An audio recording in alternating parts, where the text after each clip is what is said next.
Today we're going to be talking with one of the former top cyclists in the world and what lessons he took with him when he switched over into real estate. Stay tuned. This episode of Keeping It Real is brought to you by Real Geeks. How many homes are you going to sell this year? Do you have the right tools? Is your website turning soft leads into interested buyers? Are you spending money on leads that aren't converting? Well, Real Geeks is your solution. Find out why agents across the country choose Real Geeks as their technology partner. Real Geeks was created by an agent for agents. They pride themselves on delivering a sales and marketing solution so that you can easily generate more business. Their agent websites are fast and built for lead conversion with a smooth search experience for your visitors. Real Geeks also includes an easy-to-use agent CRM. So once a lead signs up on your website, you can track their interest and have great follow-up conversations. Real Geeks is loaded with a ton of marketing tools to nurture your leads and increase brand awareness. Visit realgeeks.com/keepingitrealpod and find out why realtors come to Real Geeks to generate more business. Again, visit realgeeks.com/keepingitrealpod. And now, on to our show.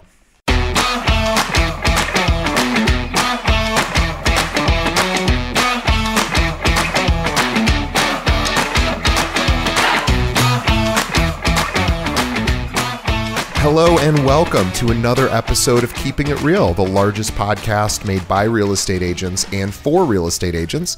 My name is DJ Paris. I'm your guide and host through the show. And in just a moment, we're going to be speaking with top 1% producer Stephen Cozza. But before we get to Stephen, just a couple of quick reminders. The best way that you can help our show, two things you can do. First, so I should say the best ways you can help our show. The first way is to tell a friend. Of course, think of one other agent in your office or someone you know out there practicing who hasn't heard of our show and could use some of the wisdom that these top producers share on every episode. And the second way that you can help us support our sponsors. I personally hand select our sponsors, well, Zana and I, and we always make sure that our sponsors provide incredible products and services for you. And they're also the ones that pay our bills. So please check them out. You'd be doing us a huge favor. Support our sponsors and by telling a friend. All right, guys, let's get to the main event, my conversation with Stephen Cozza.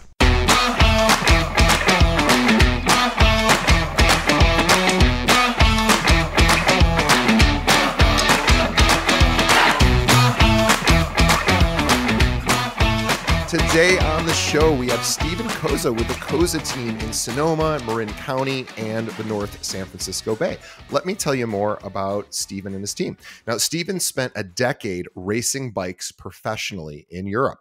As a former elite professional cyclist, Stephen has the mental stamina, tenacity, and brilliance to make buying and selling process an attainable reality for his clients. Stephen excels in the local market with buyers and sellers and surpasses the yearly sales average of Sonoma and Marin County realtors. Now, native to the area, he's a valuable resource. With his never give up attitude paired with the Compass go above and beyond standard, Stephen gives his clients 120% of his efforts. From urban condos to countryside estates, Stephen treats each property with premium marketing services and a precisely focused strategy. Please follow him and his team at Cozza Team. That's COZZA team.com. And also on social, this Facebook, Instagram, YouTube, Cozza Team is the handle. We will have links to the social channels as well as CozzaTeam.com in our show notes. Stephen, welcome to the show. Yeah, thanks, DJ. I'm honored to be here. Thanks for having me. Well, we're excited to have you. And really, I always love what's such a neat part of this job for me, or this, I don't know if it's really a job so much as just a fun thing for me to do, but I get to have conversations with not only people that I think would be interesting to our audience, which of course is the ultimate goal, but interesting to me as well. And I have always been fascinated by people that perform at high levels, whether it's in business, sports, any field, really. I'm just always drawn to what I consider to be a sort of excellence and skill. And so I'm excited to chat with you and how you were able to take some of those learnings from your previous career as an athlete. But let's start all the way at the very beginning. Number one, how'd you get into real estate, or why real estate? Yeah, totally. So Well, I got into this is kind of funny. I became a professional athlete through cycling. And when I was in school, I never did well in school. I'm dyslexic and I struggled there. So I always excelled in sports. It was just where I gravitated to. And my dad grew up in baby boomers, got to go to college, got to go to college. So it was pretty tough for me to break out of that mold, but it was an avenue for me to not have to go to college, so to speak. So I really busted my butt to make it as a professional athlete. I raced in Europe for 10 plus years, and that's what kind of led me into my real estate career in a weird way because my mom would always say, invest in a 401k, from my cycling, invest, it's your retirement, it's your retirement. And I said, Mom, I don't even own a house. Why would I put money into a 401k? I don't, I don't have a place to live. I'm renting, so I said, I'm going to save to buy a house. So I said, forget the 401k for a while. I saved, bought my first house, and then just kept going from there. And I started buying more properties, rentals, all while I was racing. Um, so it was kind of an easy transition from when I left cycling to move into a role of wanting to help others do what I had done with real estate. And yeah, so that's how I got into it. And little did I know how much cycling would actually help me with my career in real estate. It's quite incredible. And I look forward to talking about that a bit today. I'm excited to hear about that too. I'm also curious, just because cycling was, I'm 47, and so maybe it's an age thing, but I grew up in Central Illinois, where that just wasn't a sport. It may have been a sport, but it certainly wasn't a known thing where there was like, oh, that's an option. There was football, baseball, basketball. If you were lucky, you had some maybe tennis and golf if you had the ability to do those kind of sports, or hockey also is in that category. But cycling just wasn't really known to me other than what I would see on TV. So just out of curiosity, how did you even sort of pursue being a professional cyclist? Was that something you knew from an early age that you wanted to do? Was that Yeah. popular in where you grew up? Just out of curiosity. Yeah, I mean, I played ball sports, baseball, soccer, and then got into cross country running in high school. I realized I wasn't so good at the ball sports, better at the endurance sports. And from during my running years, my friends got me to start mountain biking, and I would take my mom's mountain bike, and before I knew it, I broke it, and she's like, "All right, let me get you your own mountain bike."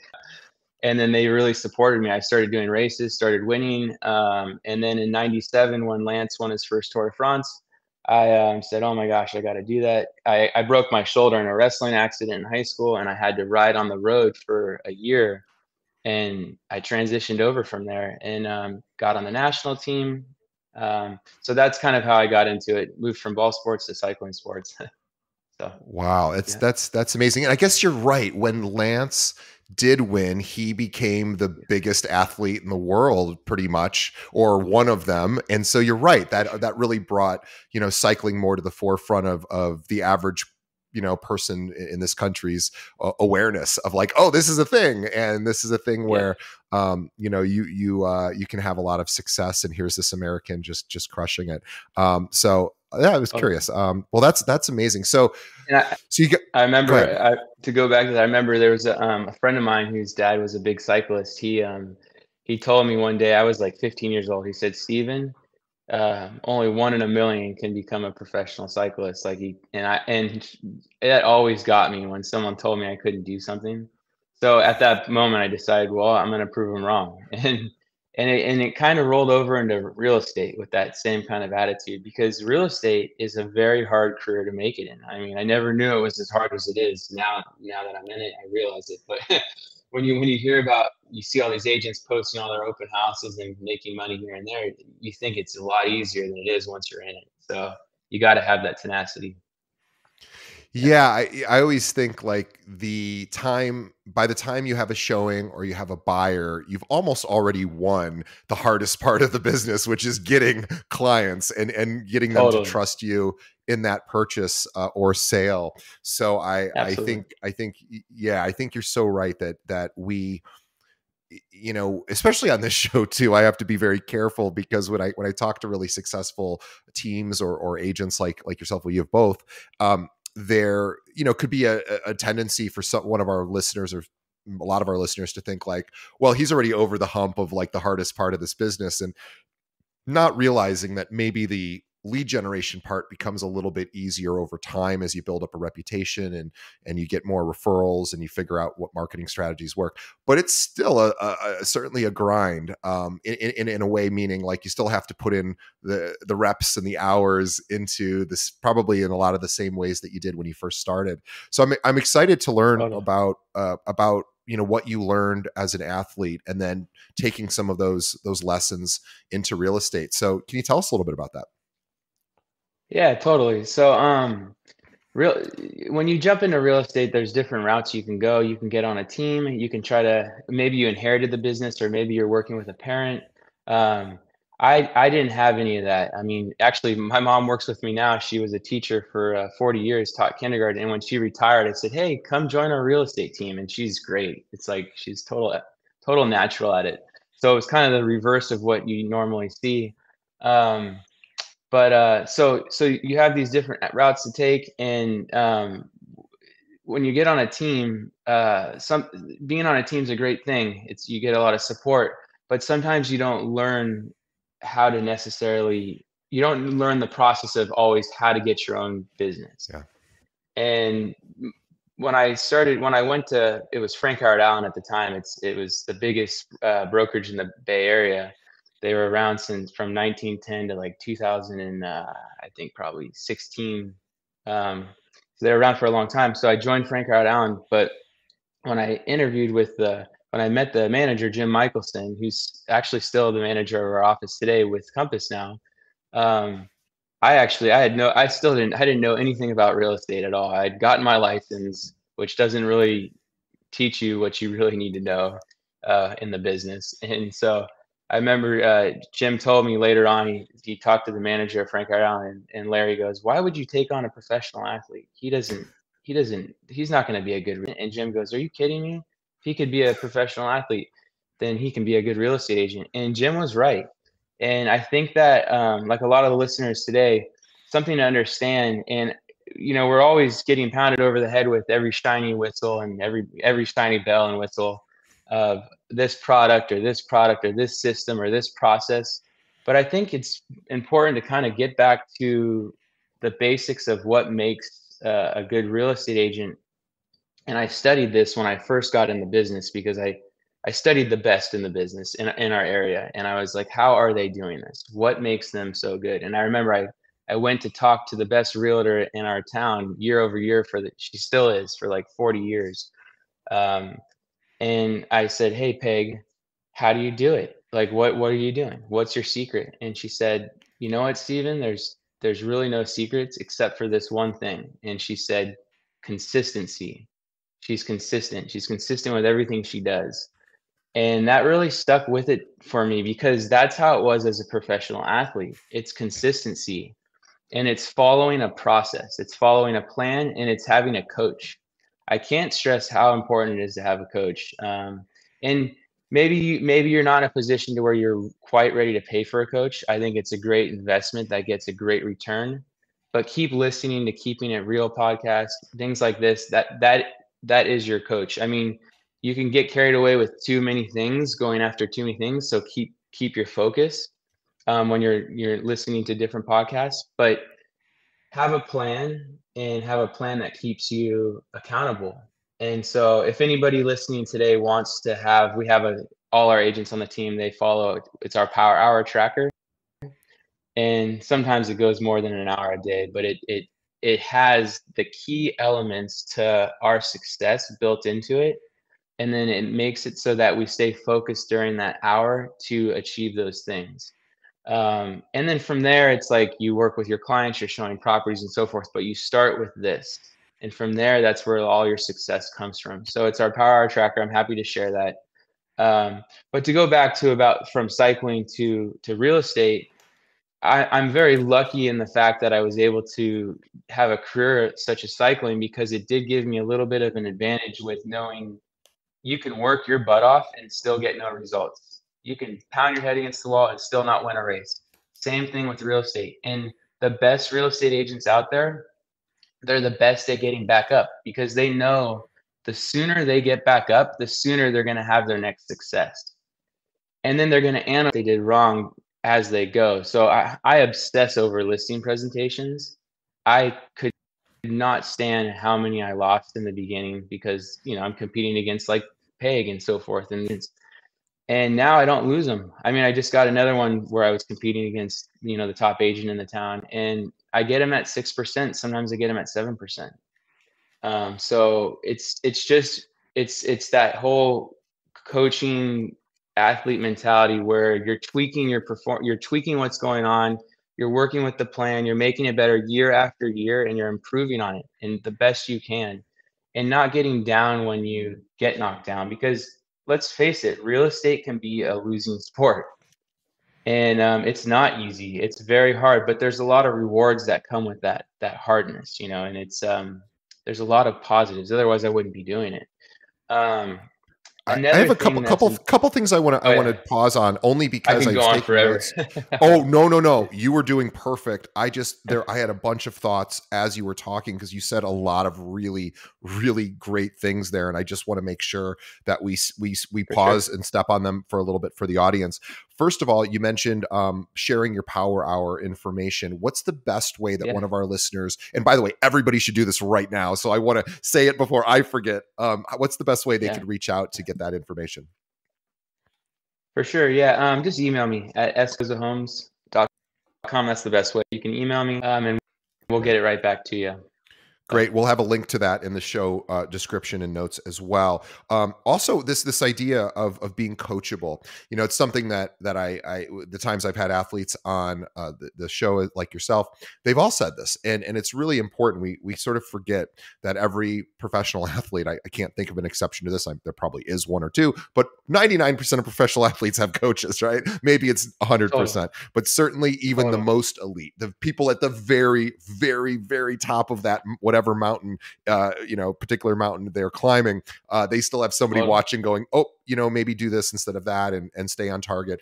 And one of the things that reminded me, you talked about getting a coach, and I just wanted to share this suggestion as, well, what if I can't afford a coach right now? And I know there's always that, you can't afford not to. Okay, that's fine. But sometimes people literally just can't afford to do it. And so I was thinking of a story Brian Buffini would tell when he couldn't afford to have a coach or couldn't find one. He, and actually was a guy here in Chicago, he befriended this guy in Chicago, Joe Niego, and they were each other's accountability partner. And every day they would call each other at night and go, did you win the day? And they had their own, you know, sort of whatever winning the day meant to both of them. And so that was a free thing that they did. And you can certainly at least find somebody in your local market to help with that. But ideally hiring a coach would be sort of, even better than that. I did want to mention just a couple other quick things. I definitely want to ask you about any listing presentation suggestions you might have. We won't go to that quite yet, but I definitely want to hear, you know, how you've become better because you obsess about those. But I also think back to the athlete thing, this idea of failing is so scary to us, right? We're afraid of it. It's the reason why we don't pick up phones and make certain phone calls. It's the reason that probably holds us back, because nobody likes to be rejected. No one likes to fail. Athletes, though, get a lot of experience not winning, because, of course, that's the pathway to winning, is actually failing. And so how important is it to be able to take the L and to not let it defeat you? And as you said, it's about getting back up. But how important is it to learn how to get comfortable taking the loss every so often? Yeah, I mean, I would say, it's not an easy thing to get comfortable with. It's hard, but the way I look at it, when I have a loss, I look at what I can do differently, and then use it as a positive, because you learn from your losses. If you don't have your losses, you're not learning, and nothing comes easy. I mean, well, in cycling, in professional sports, there's always the dopers and stuff, the people who are going to cheat.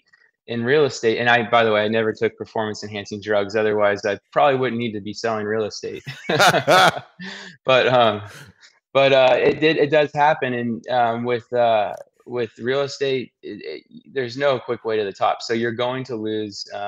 And if you are like on a team and they're giving you all the leads, you're never going to learn how to get them yourself. And if you ever want to go somewhere else, you're not going to have that. So I would say the only way is the hardest way in real estate, and it's worth it. And through podcasts like this, you're going to learn the systems and processes that help you faster and in a better way. So, well, thank you. By the way, I also forgot to say thank you so much for the wonderful plug you gave just a little bit ago to our show. I am too humble sometimes to even ask for our audience to participate here with our show, but I appreciate you seeing the value in this and also being of service to our audience and sharing. But yeah, I'm sorry. Go back to sort of being an athlete. So we understand you have this. You were talking about consistency, and we can certainly dive into what does that actually look like for you? What are the key? totally. Actually, let's just start there. What are the key behaviors or activities that help? Sorry, that are the ones you need to be the most consistent on even today? Are those essentially Totally. similar to when you started, or have they changed over time? That's a great question. So what does what does consistency mean? What are the activities and so forth, and how have they changed? So I would say for us, for me, for the team, for actually every real estate agent, if you're trying something and it's not working, well, a lot of times it's not working because you haven't done it long enough. So you need to stick with it. And so I've always set goals. You know, my first with going back to cycling, I said if I don't become a professional cyclist by the time I'm 23, I'm gonna have to go to college. So that put this like pressure on me to be consistent, to be following the process. And then same with real estate. I said if I'm not making, you know, what the top 20% are making within the first 3 years of the business, I'm going to stop and I'm going to go to school, become a firefighter. So I put that pressure on myself. And I think the same thing goes with like any prospecting plan that you set out to do. Give yourself time and set a reasonable time. So like if my farming this market, farming this neighborhood, if that doesn't provide results within 3 years, that's what I did. One of my first prospecting thing was farming the neighborhood I lived in, and I still do it to this day. I've expanded it, of course, but it took me. I would say it took me 2, 3 years before I got a listing or any action from that farm. And guess what I had to do? Every quarter, every quarter, I would hand deliver 1,000 printed newsletters, and they're 11 by 17, you know, open fold. And it wasn't just about real estate. This was, you know, it touched on real estate, of course, but it was very community based, very, very localized. We did, we in our town, there's a river that comes through it. We did Petaluma River cleanups. We did neighborhood garage sale day. So it's like a trail, you know, we print a list and you have all the garage sales, and it's fun. Like, you know, tons of homes do it. And there's all these garage sales all over the area. We always had, you know, posted the events and things we were doing. So that took me 3 years before I got business. And now I've made hundreds and hundreds of thousands of dollars off that farm. I've had some sellers come out of that and they've done 4 or 5 transactions with me now, and they've referred their other people. And it's like this tree. I remember got my real estate license through John Lumblow. He's not alive anymore. I mean, gosh, it was back in 2012. It was practically, I think we were using VHS tapes to do it. But he said, do something and start off with a farm. And I know it sounds old fashioned, but I'm telling you, it's connecting. And I would just hand drop under the mats. I would not knock on doors. It's 1,000 homes, right? Walking them. Now we mail, but I still think that connection, being out in the community, I met so many people while I was doing that. So consistency, don't give up, Well, and keep going I at it. want to I want to point out this idea because you had mentioned that you were handing them out, and then you were mentioning there was other ways too, which you were participating in the community, doing volunteer Yeah. efforts, you know, helping with garage sales, and you know, just anything you can do to get your name out there, and at the same time, hand delivering 1,000 newsletters, which was actually, I like the idea that you did them bigger than the standard size too. Just makes it a little bit, you know, more interesting to hold and sort of harder to immediately throw away maybe. But the idea of putting the work in is, you know, I'm hearing just obviously as a professional athlete, you're putting in a lot of reps. You're practicing fundamentals and advanced strategies Totally. too, but always going back to those. Cycling is no well, I know nothing about cycling personally, but I'm assuming it's no different from so many other sports where it's just a lot of practice, of course. So it's kind of even a silly thing to reflect on. But the idea of just repetition and reps, doing the reps and seeing those, and then by the way, not looking at it a year in, going, got, no results. I've got nothing, and you're like, I still got to hand out 1,000 more of these next month, and I'm going to keep doing it until I get results, because obviously we know that pathway should work over time. We know that it's not really a risky thing. It's just a lot of time, a lot of effort, and it worked out for you, hundreds of thousands of dollars in commissions. And it's also something that as an athlete, you understand the work that's needed. So this is just like putting in your reps at the gym. Totally. And when I started that farm, I ran it up on a credit card, but I'll tell you, I mean, printing is so cheap. You print 1,000 brochures, it's super cheap. And John Lomlow said, he said quality over quantity. So he said his thing was go to 250 homes around you and knock and really establish those connections. I'm not a real knock or cold call kind of. I know I need to move in that direction. I need to become more personal or more forward, but I don't like when people knock on my door, so I don't really want to do it. And it just worked the way I did it. And so, but yeah, like you said, repetition. And here's another really important thing: you only can do so much. My coach would always tell me, he said, the best realtors in the business, they have 3 to 5 prospecting methods. He said, Steven, start off with 2 to 3, build them out, build a fence around them, so they're like their own little ecosystem. They're working for them, for you, and then you can add on more. But first, build them out around it, make it bomb proof, and then go to your next one. And not all prospecting methods have to cost money either. So, speaking to like social media there. So if you're new in the business and you don't have a lot of funds, own the social media world. That alone, that, and of course open houses, that's a given.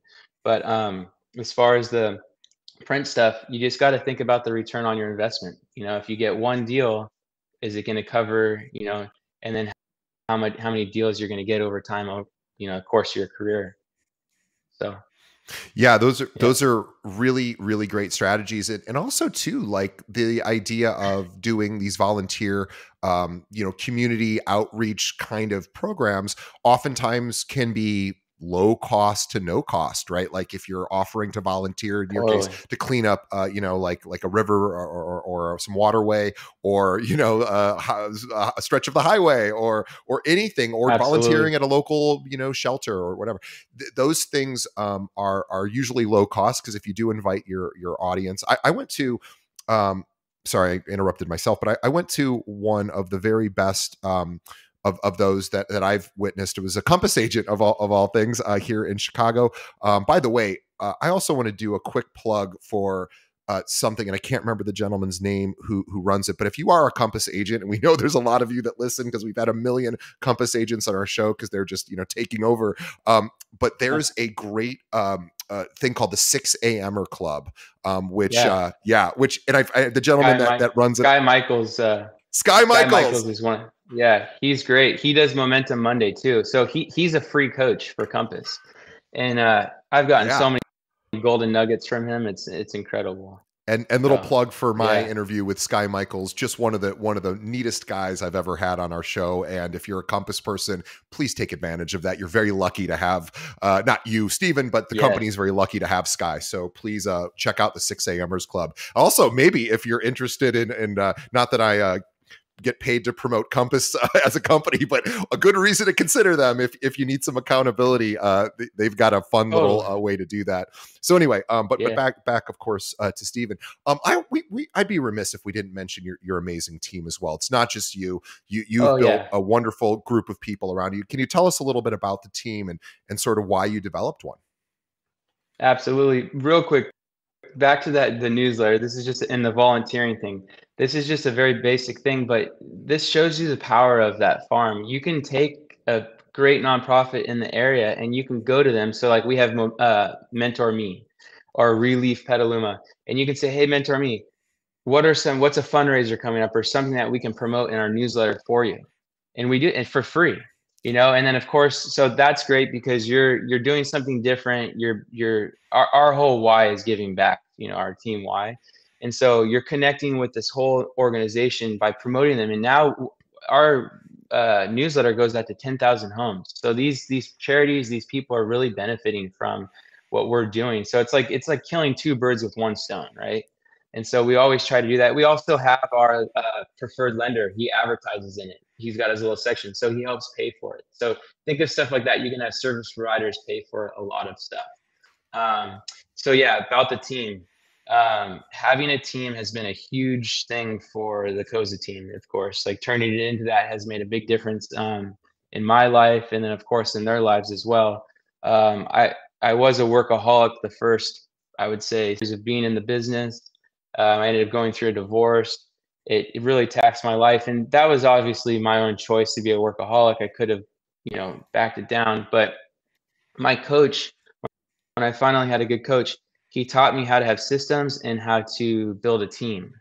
And so we've got our marketing. The first person I hired was a marketing person, and I don't know if that's very common, but I realized, well, I can handle working with clients, but the back end marketing stuff, the social media, all that, that's where we're getting our dips in business. So I hired a marketing lady who now has her real estate license, and our business more than doubled after that. Like that, it doubled. That was the year our business doubled. So, and Did you I know credit that it to that. did you know that hiring a marketing person was, that, or not hiring a market, but identifying that's where the hole was in the business to fill, that you can't do everything and be everything as a solo practitioner. Obviously there's going to be things that you enjoy doing or that you're good at, and other things that aren't necessarily easy for you to do or that you want to do. Totally. Yeah. It was the consistency thing. I kept going back to what Peg told me in the beginning. You got to be consistent, and that's where I was lacking, was the consistency with the marketing, the prospecting, with the stuff that I didn't do personally. And my coach said, "Well, calculate how much you make an hour. Find out what you make an hour, and then ask yourself if it's worth spending your time on that. And if it's not, then hire someone to do it." Um, that was really, I would say, a changing point in my career was when I started treating my business like a business.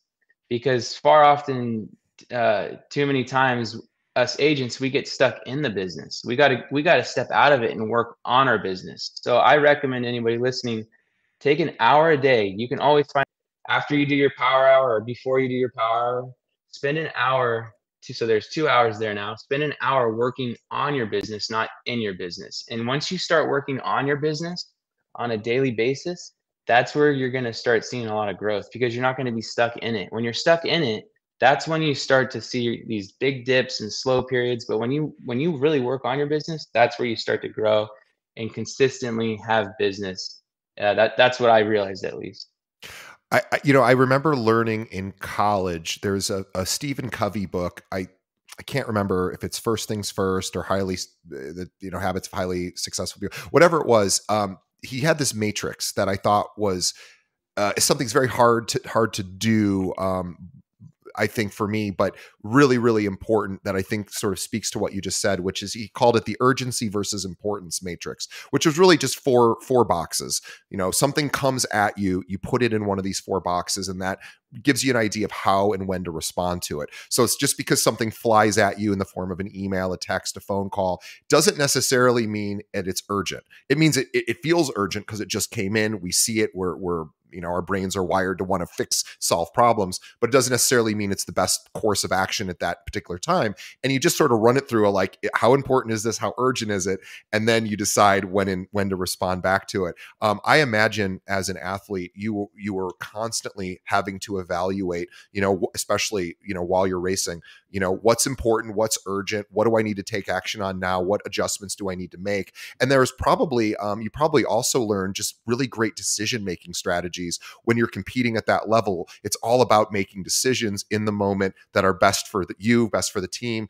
For sure. Can you talk a little bit about when things fly at you, how do you sort of determine this I got to reply to right away, or this can hold off, even though this might seem urgent in the moment? How do how do you make those decisions?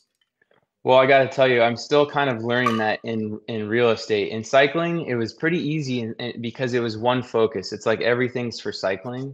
With real estate, everything's for real estate, but there's volunteering, there's this, there's that, there's all these different things that call for your attention, or trying to do too much. And so I'm still learning that. But something that I recently heard Warren Buffett say, so the story goes, he was in his private jet, and the pilot, his pilot asked him, "Hey Warren, how do you prioritize your time?" And Warren goes, "Well, to the jet,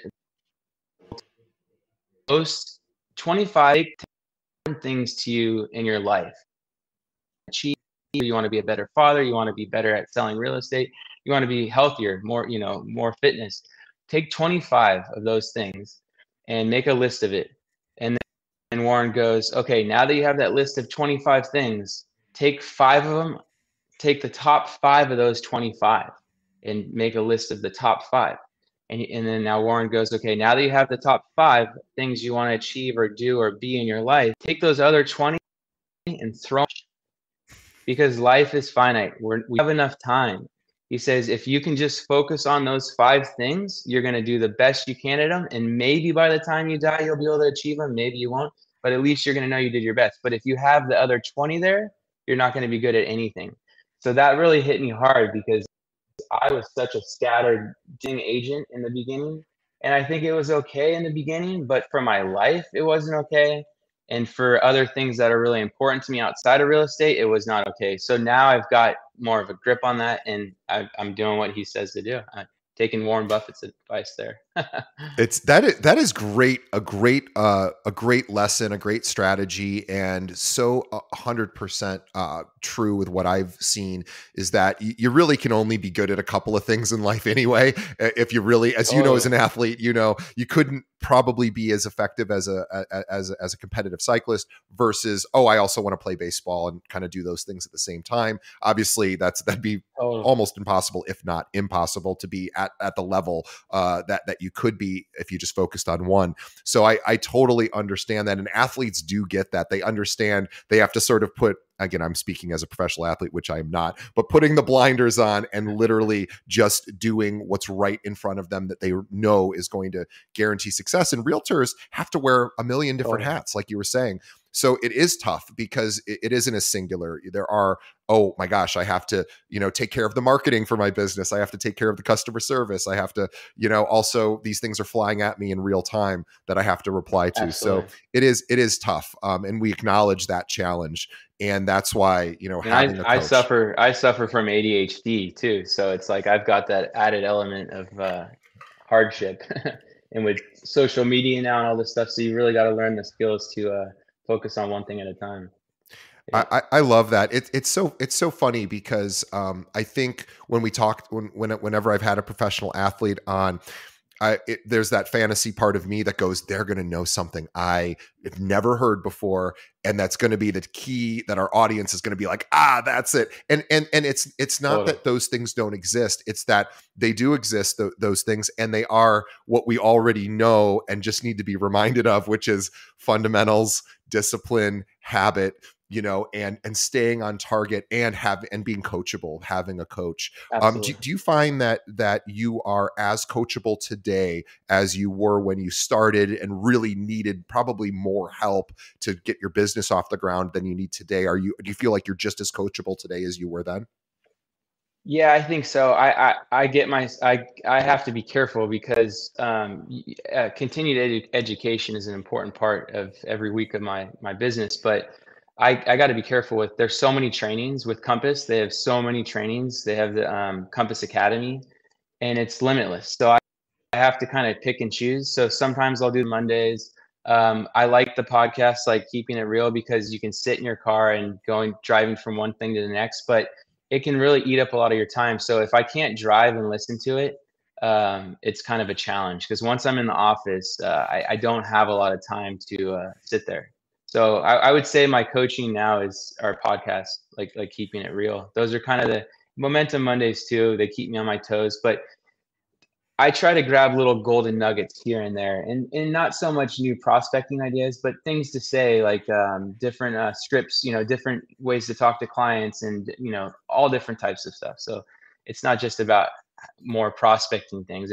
There's little things you can learn that make a big difference. Like the gal you had on the other day, who did 55 deals in 2 years. That she does the VA stuff. Allie, I forget her Yeah. last name, but Allie the agent. she's great Yeah. at it. Yeah. Allie, I got her checklist, and we use checklists too, so it's cool to see what the differences were there. But I loved her part about the frequently asked question, the videos. Um, we're totally going to do that, and we're going to also post them on social media as well, just because we're always looking for good video content. And so, and I went through that. Actually, went through. You've had her on, Kim Rittenberg. She Kim does the Ritberg. power. Yeah. Yeah, I took her video making course. I'm always trying to learn and get better, and taking her video making course was great. So kind of one thing Wow. leads to the next, and before you know it, you're just like this amazing top-notch realtor that really knows their stuff, and people start to see you as like the expert in the field and someone who really knows what they're doing. That's I also important. want to I want to honor you for something you said at the beginning, which is related to this about being coachable. Is you went to the most successful agents in your area and said, "Hey, I'd love to chat with you and just get a sense." Now, really, what you're doing is going to the competition and saying, "Hey, tell me what you do differently so I can learn." Totally. And you know what? The top agent in your area said, "Yeah, I'll tell you," because Yep. she, out of the goodness of her heart, doesn't see other agents as competition. I'm sort of just putting myself in her mind. I could be wrong, but I have found that really it is not uncommon that I bring on a top producer who gives that exact same idea of, when I first started, I went to the top people and I said, well, how are you doing this? It is, and this whole podcast is exactly that idea too. And you know what? I never get a no. I mean, maybe once a year, somebody says, I don't really want to talk to your audience about what I do. Everyone else is like, yeah, totally, just tell everything. And understanding that people in their market are also going to hear this and possibly be more competition for them. But I find that top agents are typically really, really really generous with their time. You're being generous with your time here as well. So I just wanted to give you a shout out for Oh, doing thanks. that. Yeah. Yeah, it's important. I knew it was kind of like the only way to really fast track it. I didn't have a lot of time. I had a credit thing going up. I had started, and so I'm like, what do I need to do? Just tell me, people. Yeah. Probably saved, and you had a time. Yeah, you said you had a 3-year timeline of being a top 20% producer within 3 years. That is an aggressive goal, but you made Yeah. it, and you've continued to do much better than that even. But this idea of that is talking to a top producer helps, like you said, it saved you probably years of trial and error. I would assume. Oh yeah, let me tell you, so setting goals are really important. Obviously, business plans are very important. Every time I've set one of those limits, like I got to do it by this point, I've somehow always hit it, and it's like I even forget about it sometimes. But like this year, we hit 1 million GCI, so that was Wow. that was amazing. I wanted to do that by 2023. I made that goal like 7 or something years ago. I wanted to be the top in our office. We hit that, or I hit that. Um, but the biggest thing, so real quick, because I know we have limited time, but when you talk about like learning from other agents, Compass, I've learned from them too, because they do statistics, and Sky Michaels taught a class on business planning, which I teach to my agents now too. And if anybody wants help with business planning, I've got the stuff to send to you. So it's part of the Power Hour tracker, but I'll send the other stuff too. And what we learned from the stats that Compass was producing was that out of it was 95 agents that decided not to follow the business plan. 95% of agents do not follow their business plan throughout the year, and 5% do. The 5% who did follow their business plan throughout the year made as much as the 95% made selling real estate. Wow. So that's really huge data. That's pretty impactful information. and it kind of tells you something. Like business plans are important, so sticking And to it. there is something kind of invisible and magical about writing down a goal, and like you said, maybe not even reviewing it every day, every month, every quarter, maybe not reviewing it at all, but getting it written down at least once. There is, and I've seen different stats on goal setting, and you never know what to believe or what not to believe, but it certainly can't hurt to write down your goals. Yeah. And even if you never look at them again, but you're right, there is something that sometimes, like, you can't really explain why just writing it down seems to sort of manifest it. I mean, there's lots So of weird. ideas about why. You're right, it's weird. It's weird. Like I did the ninja agent Yeah, training. I did ninja one of selling. those Yeah. 3 ninja selling, and that was cool. I did that years ago, and they had you write down, I will make, and I was writing, it says I want to make, and at the time I put $350,000 a year. I want to make 350,000, and I wrote that down. And you have to write it down like on like 5 pages, like hundreds of times. I want to make 350,000, and just keep writing it. And I did the next year. That's what I did, and it was like Amazing. it was like exactly that number. It was like within like $1,000. It was so we do that every year now. We write down what we want to make at the start in the business plan, and we keep it. And it's so bizarre, but it works. So manifestation, positive energy, all that stuff, get your flow going. It's all good. Yeah, it seems to activate something in the brain where the brain's, again, whatever you believe, whatever anybody believes spiritually or philosophically about, we're not here to debate that, but there is something that seems to happen. The brain somehow learns that, oh, this is what we're aiming for, and unconsciously behind the scenes it starts to figure out ways to bring that into one's life if it's a realistic idea. Yep. I guess. And it's, again, my thought about whether you believe in goal setting or this magical things that can happen or not is, what's the harm in writing it down several hundred times. Right. I mean, clearly ninja selling is a very well-respected training program in this industry, and it's not because it doesn't work. It must work to be as successful as it is. So I love that. Thank you for that. I wanted to ask about listing presentations, only because at the beginning you did mention that was a major focus for you, was being obsessed with that, which again is a great thing in my mind to be obsessed with, because of course everybody wants listings, and if you are going to expect a high close ratio when you have listing appointments, you better have a pretty darn good listing presentation, because you could make the assumption that every time you go to a listing presentation there's also another agent you might be competing with. It's just a great thing to always, and you're a competitor, so you're used to competing. So I'm curious about, just, you don't have to give away all your secrets, of course, but how do you approach a listing presentation that you think might be different from your competitors? Yeah, well, you have to think about what a seller really needs and wants, and every seller is going to be different. I started to learn based off of their personality. So first thing is we send out a seller questionnaire, and the seller questionnaire is I always send like this pre-email before the appointment as like a reminder with the seller questionnaire. They fill it out, and it gives me a really good head start on understanding, things about the house, things about them, things about what they want. Their needs are the most important thing, right? So if you can figure out in the personality test, the DISC test, I'm sure a lot of you have heard of the DISC test, DISC. Learn that, study it, do it on yourself, do it on your kids, do it on your wife, husband, partner, and really learn how to read people's personalities, because that's the most important thing. When you get into a listing presentation, it's not about selling yourself or your company. It's about when you leave that listing presentation, them saying, man, I like that person, I want to be friends with them, but also them feeling like you were able to speak their language, like they've been heard. So if it's a C-type personality, it's going to be more like an engineer, calculative, wants to see stats and numbers. If you can speak that language, you're going to make them feel safer. If it's a personality, I's and S's are my favorite, because S's are like, nurses or teachers. They're motherly.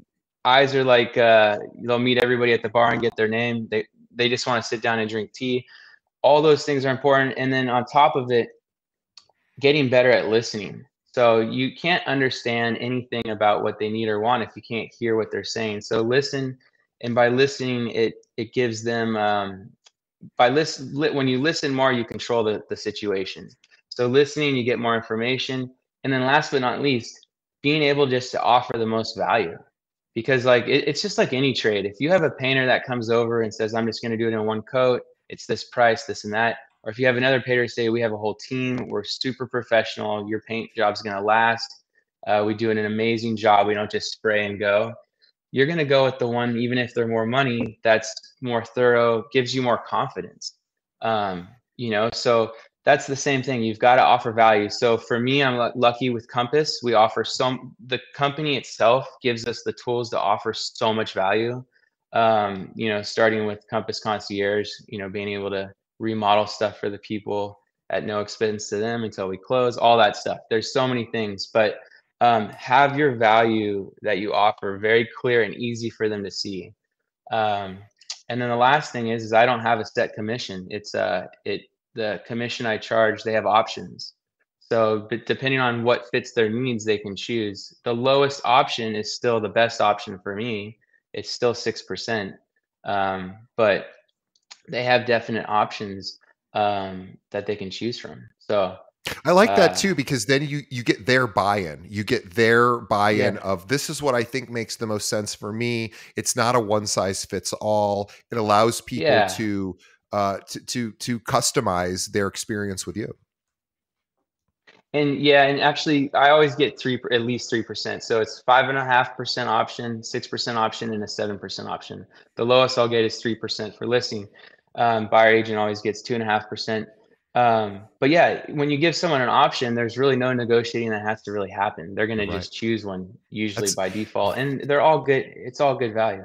That is a brilliant thought. I am so sorry. That didn't even occur to me. When you give somebody an option, you just said something very profound. When you give somebody an option, it basically removes the urge to negotiate. It does. I guess people could still Oh yeah, technically come back and say, well, let's try to negotiate, because of course that's what people do in real estate. But it yes, certainly reduces the frequency of those kind of conversations. So that is you just absolutely. said something incredibly profound.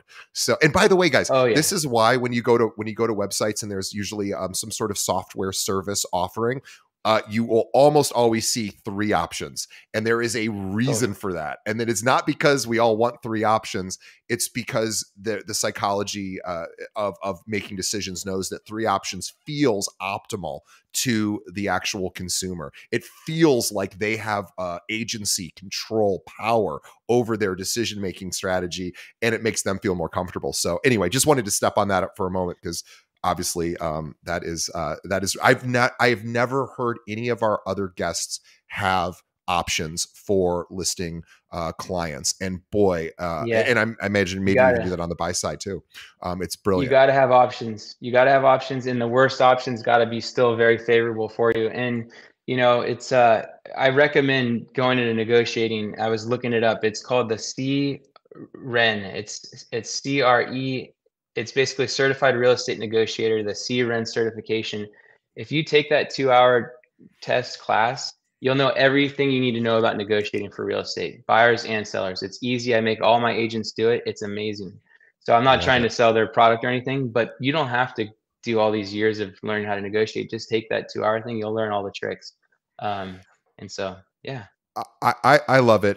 Stephen, I could talk to you all day. I'm fascinated by you and I are similar beings in the way we think and act. So I could go on and on for hours and hours. You don't have that kind of time managing a team and managing your clients and doing all of the great things that you do for your community and by the way too, we should mention that where Stephen lives and practices, Sonoma, Marin County, also the parts of San Francisco Bay. If you are an agent and you have clients, if that's a feeder market for you, where clients are either moving from there to your market or vice versa, this is a great person to connect with. Maybe you guys can trade referrals. Maybe you guys could develop and I say guys, of course, meaning any agent, men, women, or other. So please reach out to Stephen if you feel that you could add value, or if you're looking for a referral partner in that area. I was at a breakfast yesterday with the top producing team here in Illinois, and they are in now 6 markets. They've opened offices in 6 markets, and they talked about the markets where they don't have offices in. They have such strong relationships with their referral agents and partners.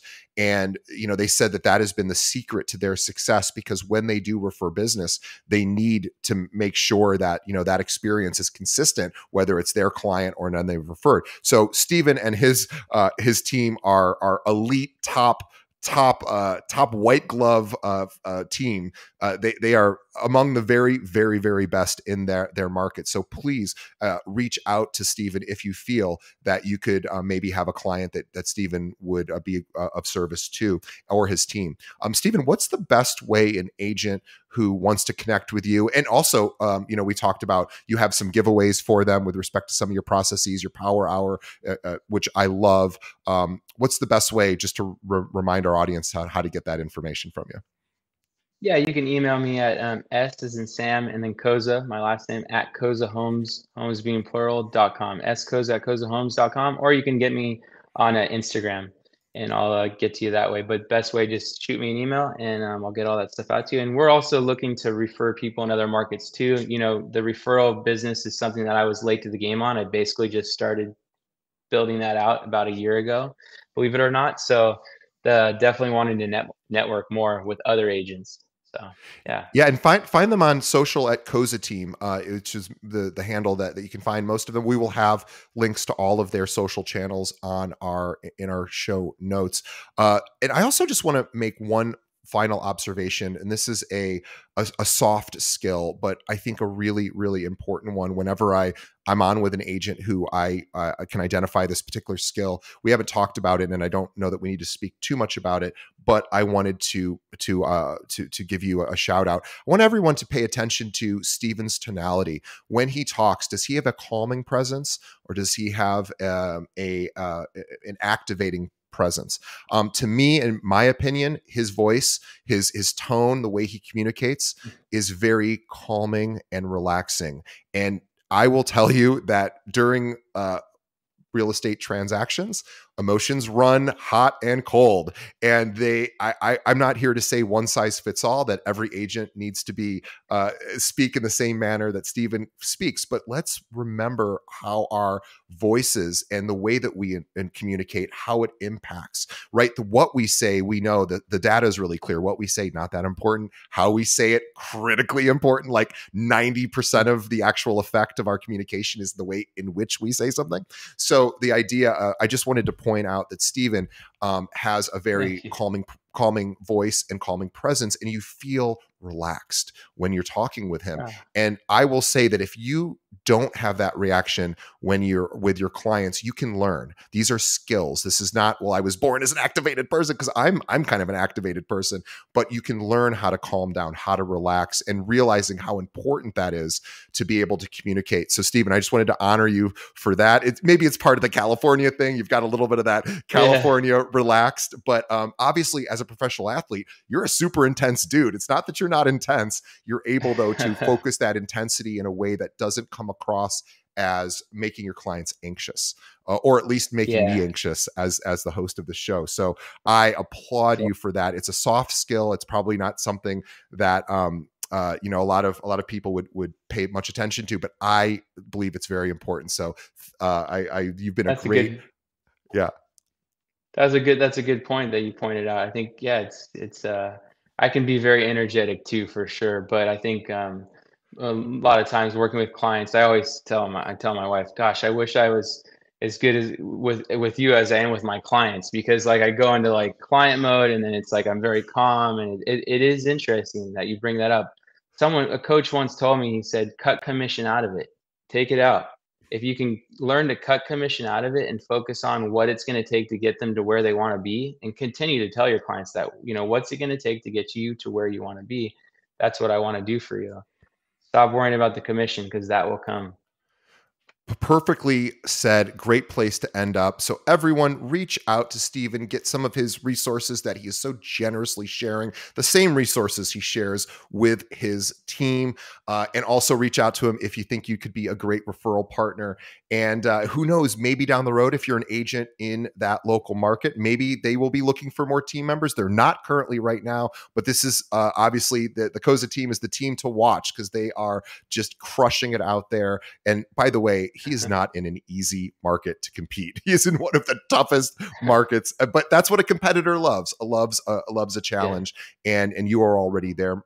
So congratulations on all your success. I want to say thank you on behalf of our audience to Steven and his team for taking time out today to be so generous to help our audience. So let's all thank him, sending him some virtual love, but also let him know what you thought about his performance on the show, which of course is going to be lots of praise. So let him know how great he was here. And also, on behalf of Steven and myself, we want to thank you, the audience. We want to say thank you for making it to the end of the episode. Please tell a friend. Think of one other agent that could benefit from this. You know, we know 2023 is tough. This is a tough year for every agent out there. Don't let anyone fool you. It's tough. Even the people that are smiling are working a little harder this year than they normally would be. So let's help our fellow agents as well. Rising, what do they say? What's the expression? A rising tide raises all ships. So let's help the industry. And help me too. Might as well tell other agents about the podcast. We appreciate it. And I thank you in advance for that. So tell a friend, and also thank you. Let's just say one last time, thank you to Steven for coming on our show. Steve, it was great chatting with you. Such a pleasure. And I hope to have you back in the future. Thank you. Thanks so much. Thanks, DJ.